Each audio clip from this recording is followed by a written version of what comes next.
Hey, good morning, and thank you so very much for dropping into this video.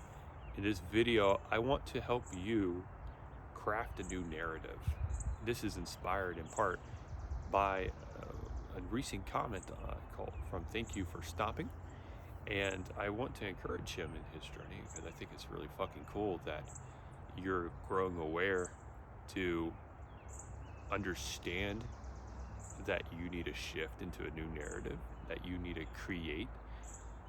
And creating or crafting, I think is the word you use, it shows intention, it shows purpose, that you are going to take care of what you are, the outcome is, right? And that's very much how my life journey in these last 3 years has been tinted. There's been an intentionality to create or craft the outcomes that I've wanted, and I've achieved them. So let's talk about this. Let's just really quickly unpack. First, you want to identify your current narrative, right? That's super important. If you're going to create something new, you have to understand what you're doing before you put something else in place that's better, or what we hope is better, right? That's the intent here, is to create a better life. So identifying your patterns, identifying your habits or your current narrative. And anyone can do this right now. This is super easy. It's hard only because we make it hard, because it's uncomfortable to actually look at our own shit. Trust me, it's still hard for me today to look at my own stuff. Just the other day, yesterday in fact, I was having a really hard time looking at a particular emotion that had tied me up, and I was being a butthead. So finding the narrative is just sitting still with a piece of paper and writing down, what are the common themes in your life? Is it financial? Is it poverty? Is it relationships? Are you getting in a relationship then falling quickly out? Is it addiction? Pornography? Drugs? Liquor? You name it. Gambling? What is your narrative? Write this stuff out. Now, it's not enough just to know what your narrative is. It's more important that you know why you have this narrative. And that's the deep work.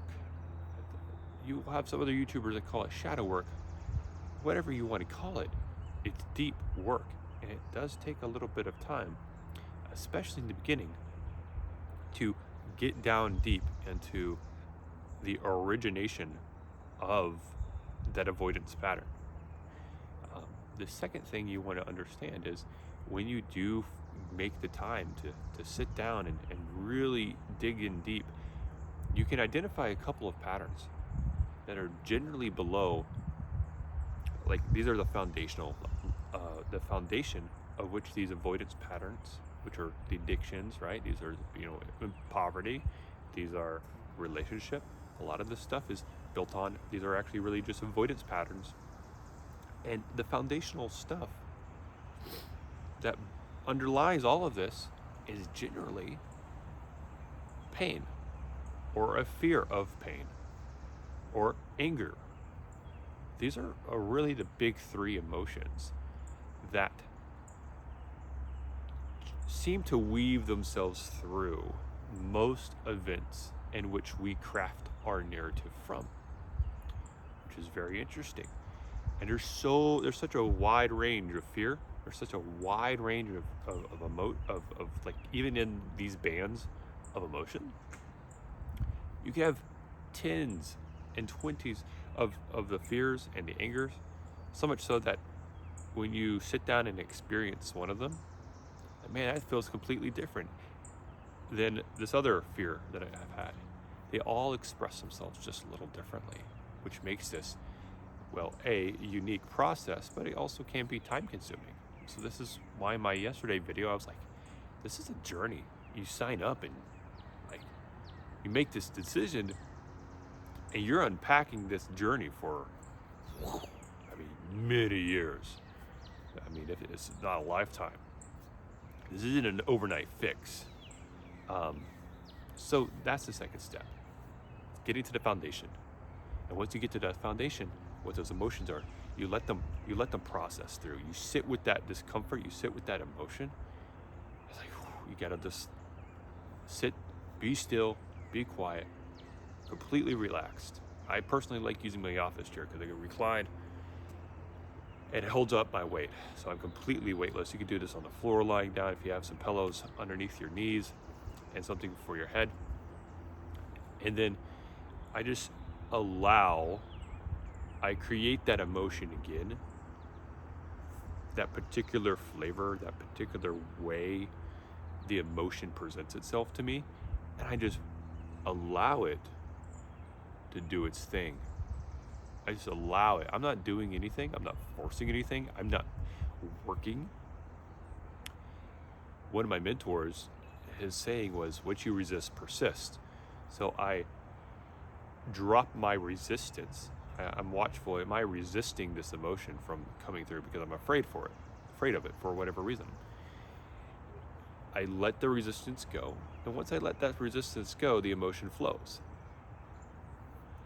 And once that emotion flows, now I can start seeing why I built up my narrative the way I have.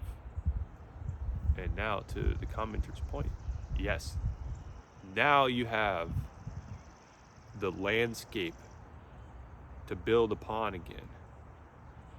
Because you tell me, is it better to build your house on a foundation that is leveled and proven strong? Or is it better to build your house upon a shack? You tell me, what would the consequences of that be? If you didn't examine where your current narrative is coming from, and you decide to craft your world, your new identity without that, without looking, without examining, without undoing the damage and those stories. So this is my Thursday morning video. I hope you're having a great day. Blessings to all and to each of yours. Do drop a like, comment if you have any questions or tips, or hey, you just don't like it, by all means. And I will see you tomorrow. And then on Saturday, do be aware, be on the lookout for a video, a more structured video where I talk about a very simple meditation approach. You want to hit that notification bell icon for that reason. This is a very fun one for me, and meditation is one of those woo-woo things that is